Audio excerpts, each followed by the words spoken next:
aí, pessoal, tudo bem? Você está ouvindo o podcast Fatos Adaptados, uma produção da Corja Filmes, produtora audiovisual do ABC, um projeto realizado com recursos do Fundo de Cultura de Santo André. Eu sou o André Gomes, seu host, e a partir de agora a gente vai conversar um pouquinho sobre algumas histórias dentro dos filmes que foram adaptados. Nesse episódio, conversaremos um pouco sobre filmes que retratam a Idade Média em contextos, situações e abordagens bem distintas.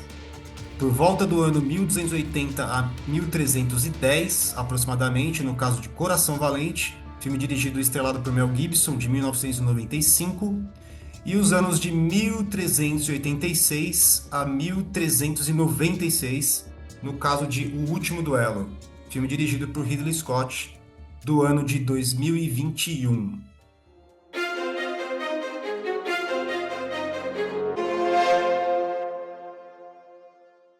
Para esse episódio, eu conto mais uma vez com alguns convidados. Vinícius Gomes. E aí, gente, tudo bem? Como é que tá? Eu sou o Vinícius, sou professor de História do ensino fundamental e do ensino médio. Vamos falar aí desses filmes, tirar algumas dúvidas, algumas curiosidades e tudo mais. Márcio Zorlandi. Boa noite, gente. Eu sou o Márcio, sou publicitário e mexo com audiovisual. Felipe de Amorim. Fala aí, pessoal. Obrigado aqui pelo convite, pela participação. Eu sou bacharel em História pela Universidade de São Paulo. Trabalhei já como editor, tradutor. Hoje em dia eu estou focado mais em roteiro, mas continuo lendo todo o livro de história que cai na minha mão, continuo interessado no assunto. Escrevi por muito tempo uma coluninha pela internet, desmistificando questões de história, e estamos aí para conversar aí sobre Coração Valente e Último Duelo.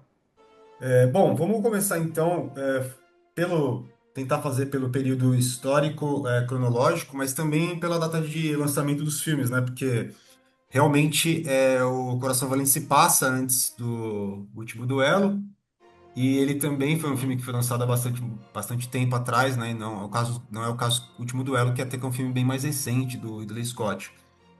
E aí, pra gente não perder o costume, quer dar uma sinopse pra gente do Coração Valente, por favor, Vi? Fácil, vamos lá.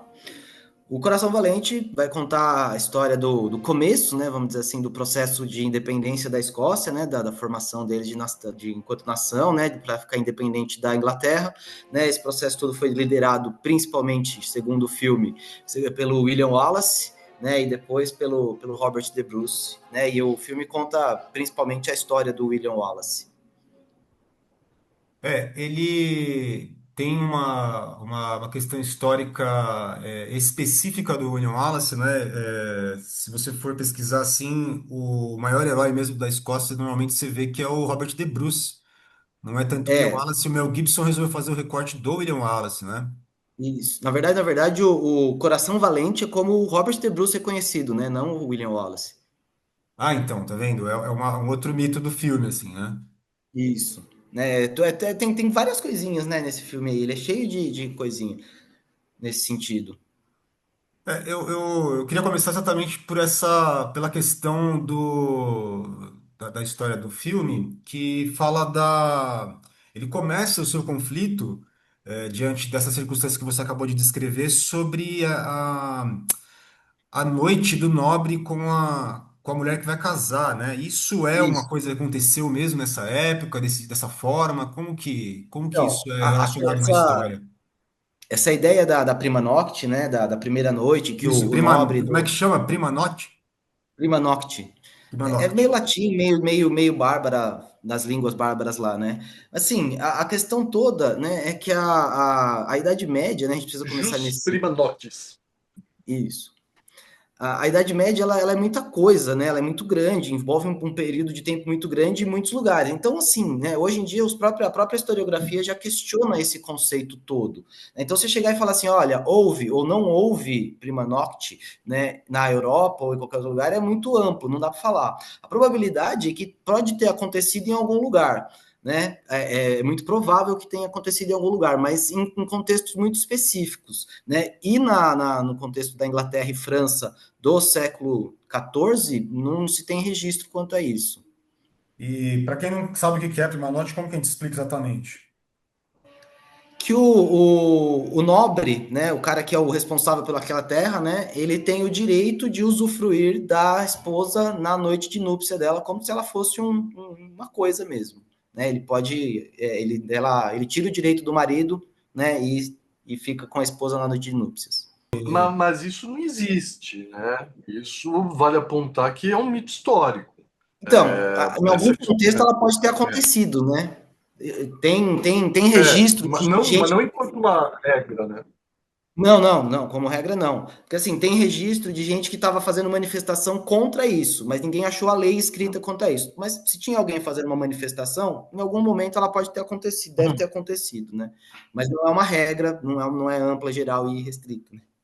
Talvez seja aquelas coisas que, tipo, aconteciam de forma não oficial, mas fosse uma tradição, sei lá.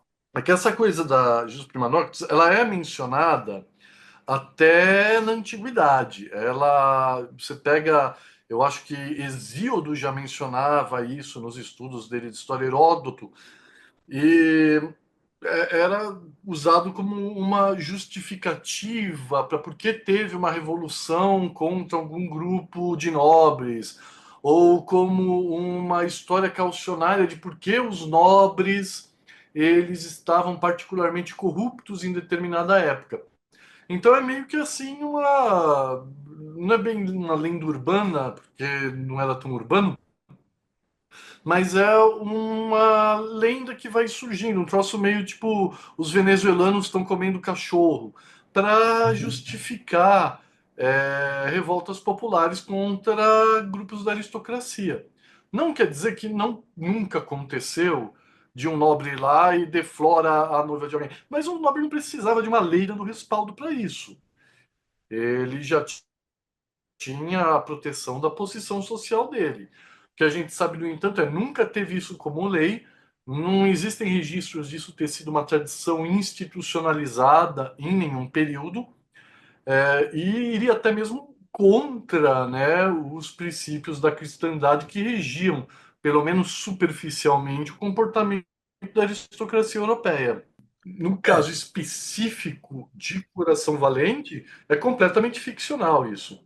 sim, então, eu queria comentar, ele colocou esse elemento de uma forma para vilanizar mais os seus antagonistas, né? Uhum. E já indo nesse mesmo caminho, o rei lá, que é o Longshanks, no filme, é o Eduardo, né? Eduardo I. O Eduardo I. E é uma vilanização desse cara, desse personagem, que é impressionante no filme, né? O quanto que disso faz sentido. É aquela coisa, né? Coração Valente, ele tem a reputação de ser um dos filmes com menor fidelidade histórica já feitos. A gente sabe muito pouco sobre o William Wallace histórico. Para início de conversa, ele não era um camponês que vivia no meio de palhoças, que nem o filme retrata. Ele era da pequena aristocracia. Inclusive, ele viajou pela Europa durante esse período para tentar buscar apoio de monarquias continentais. Então, assim, a ficção rola solta. É difícil a gente falar, o cara era, na verdade, um bom rei, o cara era um mau rei, porque era todo mundo muito escroto, na verdade, né? Não vamos também edulcorar a figura da monarquia inglesa, que se hoje os caras já são altamente duvidosos, imagina numa época que eles podiam fazer o que queriam impunemente. Porém, o filme realmente ele exagera as coisas, né? O Eduardo ele era até onde se sabe um rei bastante responsável. Ele era um marido fiel, tinha um bom relacionamento com a esposa, com a rainha, tinha um bom relacionamento com o filho, na verdade, o que o filme exagera. Completamente diferente, Então, né? assim, não é. Parece que o filho dele realmente tinha um relacionamento homossexual com um pequeno aristocrata lá da corte. Mas, primeiramente, tem que entender que isso era muito comum Sim, sim. no período medieval. Diferente do que o pessoal, eles essa visão, né, de que o período medieval é um período de extrema puritanice, assim, e todo mundo era extremamente controlado e reservado, não. Sempre existiram homossexuais e bissexuais, ainda vigorava muito a mentalidade da antiguidade, né, de que a virilidade era questão de você ser mais ativo do que você ser propriamente heterossexual. Então, o Eduardo tinha um namorado, o pai dele, o Eduardo I, o Eduardo II tinha um namorado, o pai dele, Eduardo II, ele não gostou muito da coisa, mas não tanto por causa do caráter da homossexualidade, e mais sim por causa da coisa de que ele achava que ocorria um favoritismo que permitia a esse namorado ter um acesso à corte que ele talvez não devesse ter, mas ele não jogou o cara pela janela, ele só exilou para a França e acabou a história. Na verdade, assim, do Coração Valente, meu, a história do filme, em relação ao que eu conheço, tal, que eu vi, do que se sabe da história real é uma fábula, né, meu? Pegou um cara e o Mel Gibson pegou um cara, no caso ele mesmo interpretou esse cara como um grande herói e tal, e tem todas essas questões morais em cima, mas né, ele não tem a correlação exatamente do que da verdade, né? Ele pegou um personagem ali e fantasiou em cima de um cara, um personagem histórico, uma história de, sei lá, de herói em cima dele, né? Um heroísmo meio moralista, tal que nem a gente fala dessa questão aí da prima nocte, né? É uma questão de propriedade que também no outro filme que a gente vai falar depois, ele é muito evidente, assim, né? A questão da propriedade, quem é o proprietário? Então, quem é o proprietário pode fazer o que quiser. Então, eu só queria corroborar com o assunto, com o argumento todo de que, né, o Coração Valente ele é muito, muito, muito fantasioso, né, fabuloso para ser assim, né, que ele faz umas ligações assim que nem no final do filme mesmo que, né, que o rei, né, o Eduardo, ele morre junto com a execução do William Wallace. Na verdade, o Eduardo foi morrer 2 anos depois da execução do William Wallace. E o outro negócio que eu nesse sentido, né, de imprecisão histórica, outra que eu queria chamar bastante atenção também, que é a Isabela da França, né? Ele tem um caso com a rainha, né? A futura rainha da Inglaterra, que era a Isabela da França no caso, só que na época ela tinha 4 ou 5 anos, né? Então, assim, outra coisa inventada que muda completamente a figura do negócio todo aí, né? Ainda fica meio subentendido ali que ela tá grávida dele, né, cara? Uma coisa. Isso, também, também. É, Nossa, é. foi. Que é, Cara, que é- implícito não, ela fala, né? Ela fala, acho que com todas as letras pro Eduardo, né? Fala assim, sua linhagem acaba comigo, né? Eu tô esperando o filho do William Wallace. Não fica, bem é, literal. Ela nem estava na Inglaterra na época, na verdade. Ela só vai para Inglaterra depois que o Eduardo I morreu.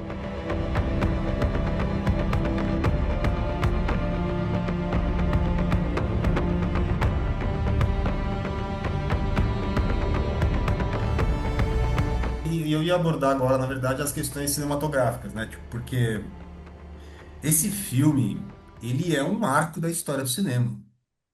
Ele não tinha batalha campal como antes desse filme. Ele influencia desde Senhor dos Anéis até Vikings e vários games e até games de gêneros diferentes. E faz renascer, né? Porque tinha lá nos épicos antigos, né? No Spartacus tinha, né? Não, mas não dessa forma, Vinícius. Eu realmente, e olha que eu já vi Spartacus não há tanto tempo assim, mas do jeito que é pela produção e pela época também, eu tô dizendo, né? Não tô falando que filmes mais antigos, Spartacus é um bom momento, mas tinha o Ben-Hur também, né? Mas esse tipo de batalha campal, do jeito que é muito bem produzida para a época, né? O filme de 1995. Nossa, cara, é demais. Eu assisti esse filme no cinema, eu tinha 15 anos.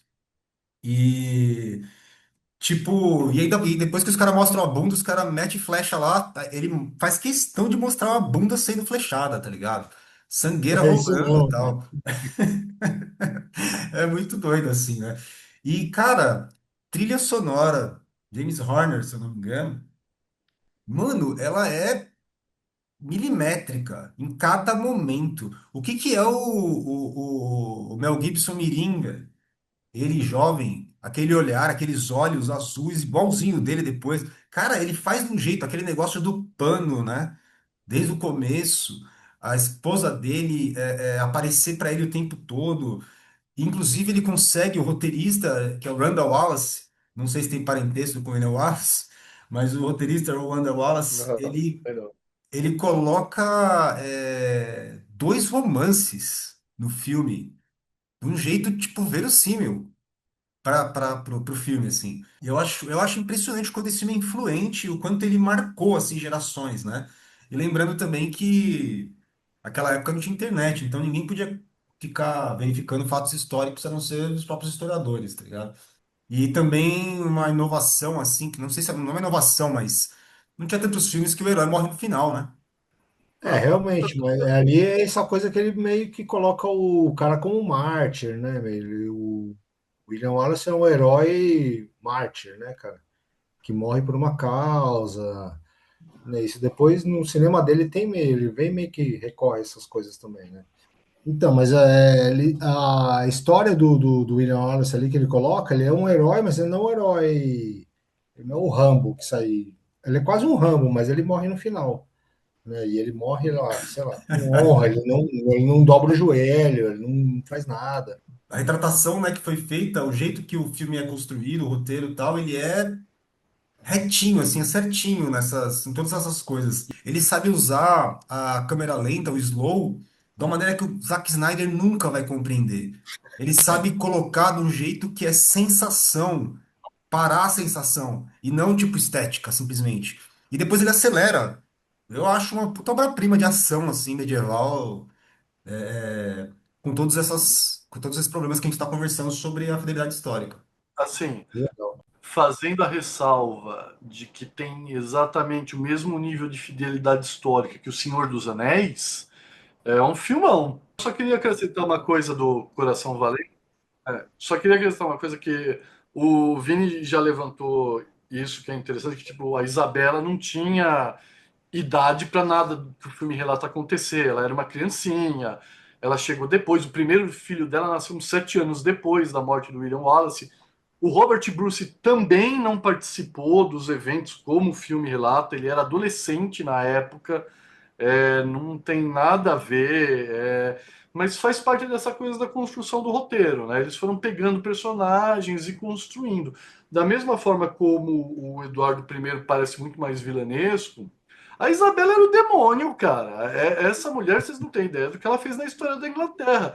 Ela parece uma mocinha, toda bonzinha no filme, mas uns anos depois ela deu um golpe de Estado. Ela tentou matar o Eduardo I, o Eduardo II, que era o esposo dela. Então, não dá para confiar. Mas Coração Valente está comprometido em contar praticamente um relato geográfico, né, que é a biografia de Santo. É uma história que está visando, o objetivo era heroicizar o William Wallace e dane-se a história de tudo em volta. Foi completamente alterado, inventado e ficcionalizado para atender esse objetivo. Diferente da posição do Último Duelo.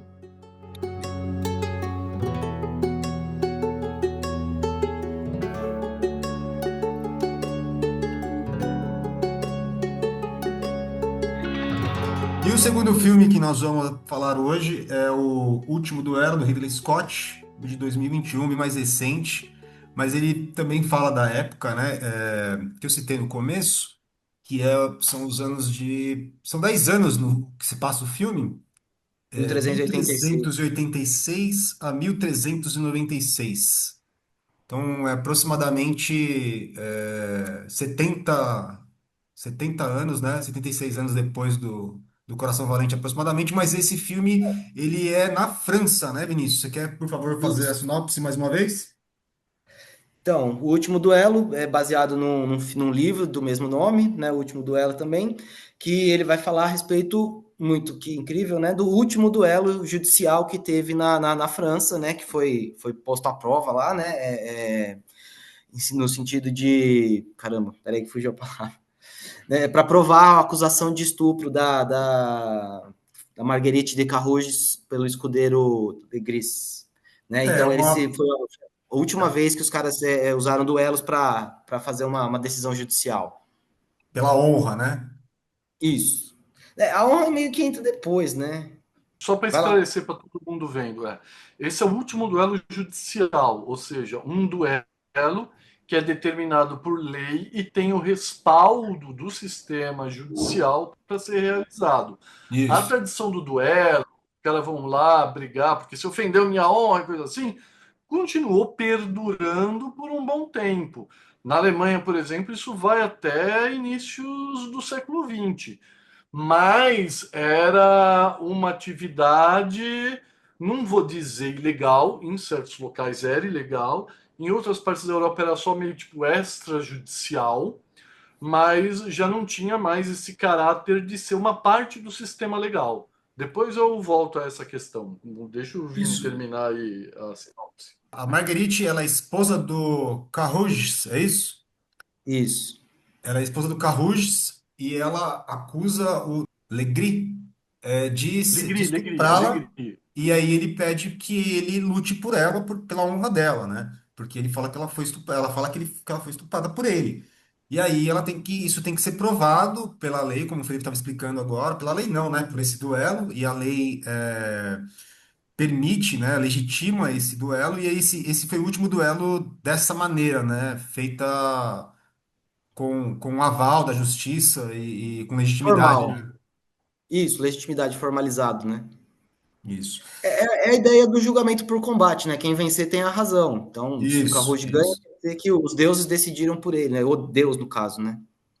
Isso, na verdade, na minha visão, quando eu assisti o filme, principalmente, tem outras coisas que a gente vai comentar já, mas o interessantíssimo, assim, e o jeito que o filme aborda é o quanto se a pessoa ganhar ou a pessoa perder, na hora ela é absolvida e todas as pessoas realmente creem que aquilo foi a vontade dos deuses, né? Do Deus. Putz, eu achei isso muito louco mesmo, do jeito que o filme retrata. É uma coisa interessante essa questão do duelo, porque ela levanta um elemento histórico que não está no filme, mas vamos trazer, né? Porque o último duelo é sobre normandos, né? Que é a população lá da França durante esse período, que é uma população que ela tem origem nos nórdicos. Os normandos eles são descendentes dos nórdicos da Dinamarca que vieram e ocuparam esse território e o sul da Inglaterra nessa época. E é legal que a gente pensa nos nórdicos, a gente pensa nos vikings, né? Violência, bárbaro, o cara andando com a machadada e tal. E muito pelo contrário, a grande contribuição dos nórdicos para a cultura europeia foi o sistema legal, porque os vikings eles eram a exceção da exceção na sociedade nórdica. Os nórdicos eram principalmente comerciantes e vendedores que controlavam rotas comerciais que iam até a Ásia Menor. Tem nórdico fazendo negócio com Constantinopla. Então, esse pessoal, o que eles precisavam era de uma estrutura legal e burocrática muito firme para lidar com tudo, e eles legaram isso para os normandos. Então, isso é interessante, e, aliás, legaram isso para a nossa sociedade, o direito consuetudinário, que se chama, que é a forma de direito que vale na Inglaterra e nos Estados Unidos, ele tem uma filiação direta com essa tradição. E essa coisa do último duelo, ela é um elemento nórdico, né? Porque na lei deles, se era completamente impossível chegar a uma decisão através de um acordo entre as partes brigando, ou através de uma decisão clara pelo Conselho de Anciões lá, você podia requerer sair na mão com uma faca. O interessante, porém, é que o pessoal tende a interpretar isso errado, né? Não é esse eu exijo o meu direito a decidir por duelo, não era um grande ponto de valentia, uma grande vitória assim da virilidade nórdica. Pelo contrário, isso estava lá para estimular os caras a tentar buscar uma conciliação. Aquilo existia para meio que passar a mensagem que, tipo, ó, seu dois imbecis, se vocês não chegarem a um acordo, nós vamos jogar uma faca na mão de cada um e vocês vão ter que se resolver assim. Então isso é interessante. Na prática, é uma tentativa do Jean de Carrouge de se vingar do Legris e caiu essa oportunidade para ele, né? E uma coisa muito, um elemento interessante de toda essa situação é que não é só isso, né? Não que fosse uma coisa menor, mas isso daí é meio que na história, e isso o filme deixa muito claro, e aliás, ele até, se eu não me engano, ele até cita isso textualmente na história, no roteiro, nas palavras dos personagens. A mulher é uma propriedade, então o estupro não, é uma questão de ele tá abusando da propriedade do Carrouge. Isso é mencionado sim, e isso é algo que remete diretamente ao direito romano. Uhum. Não é só uma opinião do pessoal ali. No direito romano já era estabelecido essa ideia. Aliás, era até mais pesado do que já nesse período. No direito romano, se a sua esposa é estuprada, você tinha a obrigação de matar o estuprador e matar sua esposa. Se você não matasse a sua esposa, você podia ser processado por estar atuando como gigolô. Eu acho que desse filme, o ponto central é esse, cara. É a propriedade, são os homens decidindo o que, que é de cada um, o que cada um tem direito, né, meu? Então, o Legri, uma hora, ele acha que ele tem direito a pegar a mulher do cara, porque ele achou, enfim, na cabeça dele ele tinha esse direito. O Carruge, ele tipo, não, isso, você não tinha esse direito. Você era meu amigo, enfim, e tal, salvei sua vida, na visão dele, mas você não tinha esse direito, né? E tipo, a propriedade, o ter, né, meu, era uma coisa assim, que era o que importava, que tá importando ali. Ninguém quer saber exatamente o que que aconteceu com ela. A opinião dela é irrelevante, cara, nesse caso, cara. Né? É. E é uma coisa sobre que se fala muito sobre privilégio, né, cara? Porque mesmo Uhum. quando Bastante. ela consegue, vamos dizer assim, ter a, a, a questão dela analisada por alguém, é porque ela tinha uma posição ali, que ela podia, né? Que até falam para ela, não, isso daí acontece todo dia com as camponesas, entendeu? Não sei por que você vai fazer isso, etc e Pode tal. crer. Nossa, Né? muito Então cruel, é uma muito coisa cruel. muito sob posse, cara, e o que é, né, essa coisa muito bruta, assim, do que né, ninguém quer saber o que aconteceu com ela. Né? E na visão dela é uma coisa completamente diferente, né? Completamente diferente. E quando, falando assim do final, tipo, ela leva a vida dela, como ela acha que tinha que levar, né? Tem que continuar, tem que fazer isso, né, meu? Tem que tocar o negócio, a propriedade, ter o filho para criar. E tipo, o resto dos caras, mano, foda-se o que, que um achou ou não. Era uma briga entre eles, uma briga sobre quem tem o quê, quem tem posse de quê. Quem tem que pode ter alguma coisa, que tem algum moral, vamos dizer assim, né? É uma coisa meio bizarra, né, cara? E que isso acontece até agora. Hoje em dia, esse pensamento ainda não acabou, né, cara? É uma coisa, você vê, tem 1000 anos isso aí não acabou, cara. Esquisito demais. O filme de 2021, que ele tá falando de uma coisa de medieval, né? Idade Média, mas é aquela coisa, né? O filme sempre tá falando um pouco do seu momento, né? Ele tá fazendo uma crítica de alguma maneira. E aí, antes de eu falar das questões cinematográficas do filme, eu queria saber o quanto que ele é bem adaptado ou não. Eu li algumas coisas aqui, mas eu não sei o que o Vinícius e o Felipe sabem exatamente, porque ele tem, né, uma certa fidelidade, né? Então, ele é bem mais fiel, né? Claro, ele deve toma algumas liberdades e tudo mais, mas eu considero que a adaptação dele é boa. Até porque, né, como você falou do Coração Valente, que ele é um filme mais, vamos dizer assim, mais épico no sentido das batalhas e tudo mais, esse daí não, né? É um filme, vamos dizer assim, em termos de cenários, de cenas e tudo mais, é um pouco menor, né? Ele é mais contido. a cena final do duelo mesmo, que ela é maiorzinha. Então, acho que ele tem coisas bem adaptadas, bem boas, assim, que eu queria chamar a atenção para principalmente a questão do feudalismo dele ali, né? Porque quando o Carruth começa a ir atrás dos direitos dele, né? Ele vai falar primeiro com o Conde, né? E o Conde Pierre, que é o Ben Affleck lá, ele é o amigo do Legris e não dá ouvido para ele. Então ele tem que subir na hierarquia. Aí ele vai falar com o rei, né? O Carlos sexto, se eu não me engano, e aí que ele consegue a coisa toda, assim. Então, eu acho que, historicamente falando, a adaptação dele é bem melhorzinha, assim, bem melhor. Eu acho assim, é interessante comparar os dois filmes, porque eles são visões de história diferentes, né? O Coração Valente, ele foge da fidelidade histórica para construir. O Último Duelo, ele vai fazer uma fuga aqui e ali só para não complicar. No mundo real, o Legris, por exemplo, ele tinha esposa e filhos.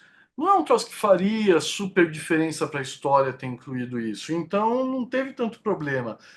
A maior ruptura assim com os fatos reais são que o andamento do processo real foi um pouco mais complicado. Eles verificaram, chegaram a tipo verificar melhor as alegações do Legris e da Marguerite, o que o filme não mostra, mas tudo bem. E a informação no final do filme também, eu não sei porquê, tá errada. O Carruge ele não morreu tão cedo quanto o filme fala. Ele, na verdade, ele viveu uns 10 anos mais e a gente não sabe realmente quando foi que a Marguerite morreu. Eles inventaram completamente aquele informação do final do filme, mas deixa. O que eu queria dizer, na verdade, é o seguinte: é interessante que são duas visões de historiografia completamente diferentes, né? O Sim. Coração Valente, ele representa aquela história do colégio de décadas atrás, que é aquela coisa do herói que Positivista, né? fez tantas coisas. Oi? Bem positivista. Sim, positivista, nativista, o Tiradentes, herói da independência, Dom Pedro I descobriu o Brasil, William Wallace, ele foi lá e libertou a Escócia. E assim, é aquela versão da história que heroiciza, né? Que constrói heróis, que está mais preocupada com um discurso ideológico do que propriamente com uma análise dos fatos. Tanto que, no fim das contas, o Coração Valente é baseado, ele tira bastante informação de um poema, uma obra de ficção, um poema épico do século, nem sei de qual século, mas acho que é medieval. Enquanto que o Último Duelo é baseado nos dados reais do processo da Marguerite. Então, ele se baseia em documentos, ele tem pontos de vista diferentes, né? Eu acho que a gente vai falar mais disso quando a gente for falar especificamente do filme, mas o Último Duelo ele abre o espaço para reconhecer que a história não é construída a partir só de um único ponto de vista, você tem que levar vários para você chegar na verdade, que é uma visão mais atual de como se faz história, de como se estuda história, né? Você tenta se basear menos na construção ficcional de um herói, o que foi que esse cara fez, e mais em tipo, vamos ver o que a gente tem de informação que podemos levantar, confrontar tudo e esperar que a informação surja a partir dessas contradições, dessas coisas que elas não se encaixam direito, do que a gente é capaz de deduzir e compreender mais do que a gente simplesmente absorve. Na verdade, eu acho que é uma coisa muito curiosa do filme é que ela, quando aparece no julgamento, ela está dizendo que ela aparece grávida, né? Uhum. E aí, naquele período, era comum acreditar que os prazeres sexuais femininos estavam atrelados ao fato de engravidar ou não. Foi violentada de novo, né? Ela foi violentada de novo, né, cara?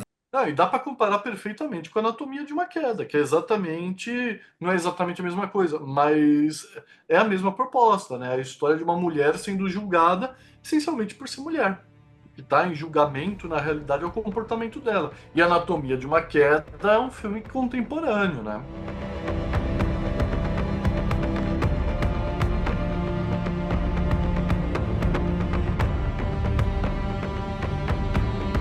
cinematograficamente falando, o filme ele faz não vou dizer inédita nem pouco usada, porque tem bastante coisa, bastante exemplo, mas a curiosa abordagem do Akira Kurosawa em Rashomon, que é o filme Uhum. que resolve tipo contar a mesma história diante de três pontos de vista, alternando e contando elas uma de cada vez. Eu achei isso muito interessante no filme, né, da qual o Felipe estava mencionando antes, em que você vê primeiro o ponto de vista do Carrouge, ponto de vista depois do Legris e depois o ponto de vista da Marguerite. Então, um ponto de vista de cada um. Carrouge, Legris e depois a Marguerite. E você vai vendo que a edição do filme, de acordo com o Ridley Scott, deve ter coordenado ali, você vê que, tipo, que ele alterna em algumas coisas muito notáveis, né? Muito perceptíveis. Quando ocorre, por exemplo, o ponto de vista do Carrouge é uma coisa muito mais, não sei, brutal e militarizada. Ele é um cara muito assim, né? Ele é um escrotaço, né, velho? Ele é homem da sua época, mas é um cara escrotaço também. Então é um negócio bem mais brutal, assim. O Legris, ele já é um cara mais culto, né? Ele é todo cheio de charme, não sei o quê, embora ele é uma pessoa extremamente arrogante, né? E a Marguerite não, ela já é uma pessoa mais cerebral, também muito culta e mais cerebral, e ela vislumbra muito mais coisas. E dentro das três versões que aparecem no filme, eu acho muito interessante isso de você ficar notando, né? Quando a gente até review juntos, né? Eu, Vinícius e o Márcio, a gente até confirmou, a gente até comentou o quanto tinha essas diferenças, né? Por exemplo, mesmo na cena do estupro, que é a cena chave do filme, na visão do Legris, ela é extremamente rápida. Ela é fluente, assim, ela tem uma fluencinha direitinho, assim, tal. Sendo que quando você vê a mesma cena no ponto de vista da Marguerite, ela é extremamente lenta, dolorosa, densa. Você fica de um jeito diferente, mesmo você já tendo visto ela de novo, visto ela antes. Ele consegue fazer isso de um jeito, repetindo algumas cenas, aumentando esses momentos, tal, para explicar como que é os pontos de vista mesmo, sem ficar em nenhum momento chato. O que facilmente poderia acontecer, né? De ficar chato. Essa cena de estupro tem uma coisa sensacional, que na versão do Legris, quando ela está subindo a escada, ela deposita os sapatos devagar, É, sossegadamente, e é, daí ela é. vai subindo lentamente pela escada. Na visão da Marguerite, ela deixa os sapatos caírem enquanto ela está correndo escada acima. Então Exato, isso já exato, velho. aponta, né? É um troço sutil, mas que já mostra bem a diferença no espírito da Marguerite de um momento na visão do Legris e na visão dela. Denota bem a diferença, né, da visão dos dois personagens, assim. Ela é uma coisa que o André falou, é uma coisa, do ponto de vista dela é um sofrimento, parece um negócio que não vai acabar, ele é terrível. E na visão dele, não, é tipo um rolê ali, entendeu? Nossa, tem uma mina aqui. É uma coisa bem. Nesse ponto, ele conseguiu conciliar as duas visões. Conciliar, não, né? Na verdade, ele conseguiu fazer com que as duas visões ficassem. Mesmo que os planos, até parecidos, alguma coisa assim, você tem essa diferença, cara. Mesmo que você veja ali, é diferente, cara. E a percepção do que um personagem do outro passa é bem marcante, assim. O negócio que eu tava vendo, que nos créditos dos roteiristas, né, tá o Matt Damon e o Ben Affleck e uma outra mina que é a Nicole Holofcener, que é ela que escreve a parte da Marguerite, né? Ou seja, a parte dela é escrita por uma mulher, por uma roteirista, e a parte dos caras é escrita por roteiristas homens. Acho que isso faz uma Legal. já pega toda essa sutileza aí que tava falando da questão do sapato, né? Que ela luta mais na versão dela, tipo, ela mostra muito mais resistência, né? É, Ela é bem mais firme quando ela coloca que não quer, que tipo, dá pra ver assim, que ela não quer, né? E tipo, na visão dele, não, tipo, é exatamente isso, é como se fosse uma sedução. O não dela é o sim. E a gente voltando naquele negócio que eu tinha falado da posse, né, cara? Tipo, ele acha que ele tem direito de tomar posse dela, porque ela não é uma pessoa, ela é uma coisa que ele tem que tomar e para ele se sentir melhor, para ele E ser segundo a mais. visão dele, ainda mandou sinais, né? Sim. Exatamente, exatamente, exatamente. A própria Ela cena ali confessou. do beijo, quando o Carroji chega, que eles vão fazer as pazes, que eles estavam brigados, e tal, ele leva a mulher, não, mostre para o nosso amigo que você que a gente está tudo de bem. Ele dá um beijo, né, nela, eles se beijam ali, que ela beija o rosto. Ele meio que força uma situação. Na visão dele, é tipo assim, como ela estivesse meio que, ó, tô afim. E, né, e quando ela vê aquela coisa, ela, tipo, ele meio que forçou uma situação.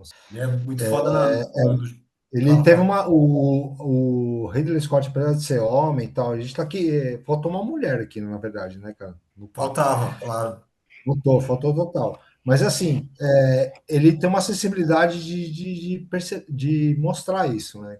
As diferenças, cara, que são sutis, não é uma coisa escancarada, né? Quando ele mostra uma visão do Legri, a visão dela, é uma coisa, é sutil, cara, mas você percebe nessa sutileza, não é uma coisa agressiva, não tem um contraste grande entre as duas versões de visões do mesmo acontecimento, ele consegue deixar esse contraponto sutil, mas que na verdade ele é muito real, assim, muito marcante, né, cara? E é sutil na nossa visão, na visão do homem. Mas ele avançou aquele ponto não por causa dela, era por causa do Carruge. E a questão sempre se volta entre os dois homens, cara.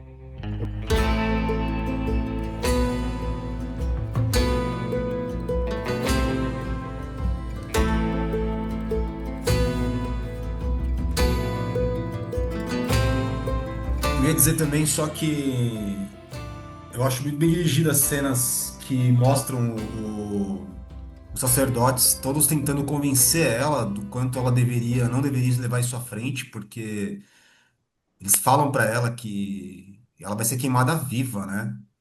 E as pessoas ficam, antes de morrer, demoram mais de 20 minutos, sofrendo e tal. Eles dão um jeito mesmo de tentar convencer ela. E ela vai até o fim. E eu acho esse filme extremamente bem dirigido. É aquelas obras do Ridley Scott que ele acerta, porque na minha opinião ele não acerta sempre. Ele é bem irregular. Mas nesse filme ele acerta bastante. É uma pequena pérola, porque esse filme nem foi tão falado. O Vinícius me falou dele depois de já ter saído já tinha um tempo. E eu nem lembro de ter ouvido falar direito desse filme. E olha que ele tem um elenco estelar, né? O Ben Affleck tá no filme. Muito esquisito aquele corte de cabelo, mas tá lá. E E eu queria Ele é falar, roteirista. óbvio, também da cena do duelo, porque eu acho que ela é uma cena extremamente visceral, é uma cena extremamente brutal. E eu não sei o que que ela é muito bem editada com as reações da Marguerite, que está presa numa torre vendo o duelo junto com a corte. Nossa, eu achei aquilo muito, muito, muito legal, muito bem feito. Não é um negócio que você vibra muito, porque é tão tenso que eu não consigo ver aquilo como um espetáculo, simplesmente com a brutalidade. E eu acho que ele foi muito feliz nessa direção. Tipo, ali, cara, a Marguerite, ela meio que tá sendo julgada ali, né, cara? Se o marido dela, o Carroji, ganhar, ela não fez nada, cara. Ela, tipo, ela foi Uhum. realmente, ela é a vítima, né? E se o outro não ganha, se o Negri ganhasse, ela era mesmo, ela era culpada, ela estava sendo conivente com aquilo que aconteceu. É a grande ironia do filme, né? O valor da palavra de uma mulher, no fim das contas, é completamente dependente da violência de homens. Exatamente. E é o que é, assim, a briga ali, tipo, ela é quase que uma coisa assim que, mano, a palavra dela não vale nada, né? Na verdade, no fim, né, meu? É uma coisa assim do acaso, né, da sorte, sei lá, né? É uma coisa meio triste de pensar, cara, que tipo, meu, puta. ela que passou pelos piores, pela pior situação que teve no filme todo, ela que passou, né, cara? Totalmente. Eu não sei vocês, porque eu não sabia da história, e eu não fui ver a história, né? Eu sabia que era uma história real, porque o Vinícius já tinha me falado, quando eu vi a primeira vez, né? E então eu não sabia da história. Então eu realmente não sabia se ele ia ganhar ou se ele ia perder, né? E aí, dando spoiler aí, pra quem não viu. Cara, eu não sabia que eu achei que ela podia morrer mesmo. Então eu tava muito tenso, saca? E é muito doido, né? Porque o Ridley Scott faz questão de colocar no filme, isso aí eu também não sei se é uma. Não dá pra saber, né? Acho que nem nos documentos deve ter isso, de que o Legris ele fala até o último momento lá: não houve estupro, não houve estupro, não houve estupro, até a hora dele morrer, no último momento dele, tá ligado? Então é pra mostrar, tipo, que, nossa, ele tava Mas, convencido de que pra ele aquilo lá era tudo normal. mas, de certa forma esse é o ponto, né? Pro Legrina realmente não houve estupro. Na cabeça dele ele não fez nada fora do padrão, né? Tanto que quando o Legris conversa com o Pierre, ele fala, né? Ah, ela disse não, ela é uma dama, né? Como é de se esperar. Pode Não, eu crer. só ia completar com isso mesmo, né? De que ele fez as coisas achando que era direito dele de fazer, né?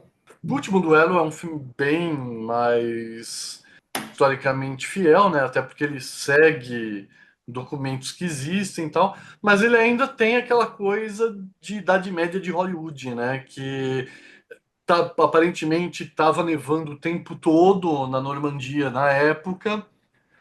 Todo mundo veste o marrom ou cor esmaecida, e não é, a Idade Média era colorida. A humanidade sempre gostou de cor, sempre gostou de cores vivas. Se bobear, a Idade Média e a Antiguidade eram até mais coloridas do que hoje em dia, porque essa coisa de todo mundo de preto ou todo mundo de branco tem muito mais a ver com industrialização, né? Quando você fazia sua roupa artesanalmente, você podia escolher um vermelho vivo, um verde, era mais espalhafatoso mesmo. E é engraçado que o Último Duelo teve uma polêmicazinha histórica, porque em certo momento eles estão conversando e eles falam sobre um suposto piercing no seio que a rainha teria, né? E todo mundo achou, ah, que absurdo coisa. Mas na verdade isso é real mesmo também. Piercings são um troço antiquíssimo, tatuagens também. A gente tem Também. múmias do Neolítico que tem tatuagens.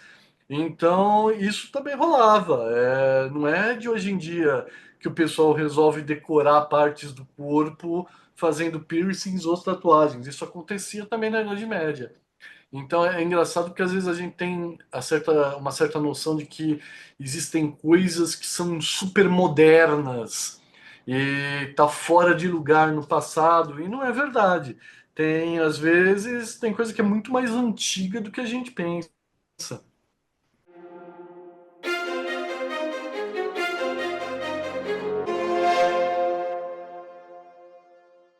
Então, beleza, gente. É isso? É isso. É isso. Quero agradecer aí a presença de todos vocês. Valeu mesmo. Vamos encerrando por aqui então mais esse episódio do Fatos Adaptados. Valeu, gente. Abraço, boa noite. Falou! Falou, Abraço a gente. todos. Falou, gente. Valeu. Abraço.